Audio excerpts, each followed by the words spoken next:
एक समय की बात है।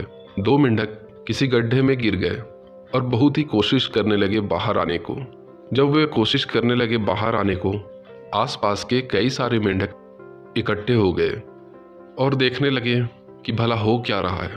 जब उन लोगों ने देखा कि नीचे दो मेंढक गिर गए हैं, तो उन लोगों ने बाहर से ज़ोर ज़ोर से आवाज़ लगाना शुरू कर दिया कि तुम इस गड्ढे में कैसे गिर गए भला, अब तो तुम्हारा बाहर निकलना बहुत ही मुश्किल है। अब तुम चाहे इसमें जितना भी हाथ पांव मार लो, लेकिन अब तुम बाहर नहीं निकल सकते। ये बात सुनकर दो मेंढक में से एक मेंढक उनकी तरफ देखा और उछलता रहा, बाहर आने की कोशिश करता रहा, जबकि दूसरा वाला मेंढक बिना किसी की बातों में ध्यान दिए बस लगा रहा और हाथ पांव मारता रहा।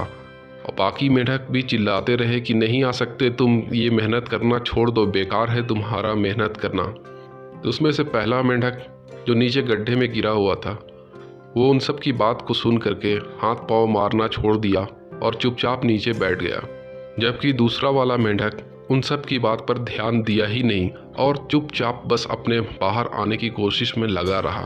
कुछ देर के प्रयास के बाद वो दूसरे वाला मेंढक बाहर आ गया। तब जो बाहर खड़े थे मेंढक, वो कहने लगे, अरे तुम बाहर आ गए, भला कैसे बाहर आ गए? तब कुछ मेंढकों ने बताया, अरे ये तो बहरा मेंढक है, इनसे क्या पूछते हो? जबकि दूसरा वाला मेंढक अंदर ही पड़ा चुपचाप बैठा था, क्योंकि वो उन सब की बातों को सुन सकता था और उनकी बातों को सुनकर वो नेगेटिव हो गया था, जिसकी वजह से उसकी हिम्मत टूट चुकी थी और वो बाहर नहीं आ पाया।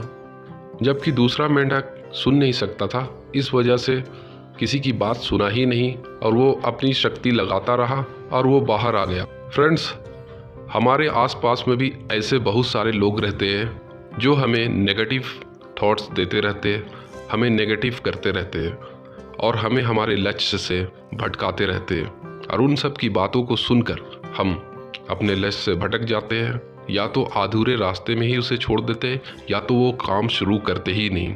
फ्रेंड्स, अगर ये मेरी स्टोरी आप लोगों को अच्छी लगी हो तो प्लीज़ इसे लाइक करें और कमेंट भी करें और साथ में मेरे चैनल को सब्सक्राइब करें। Thank you.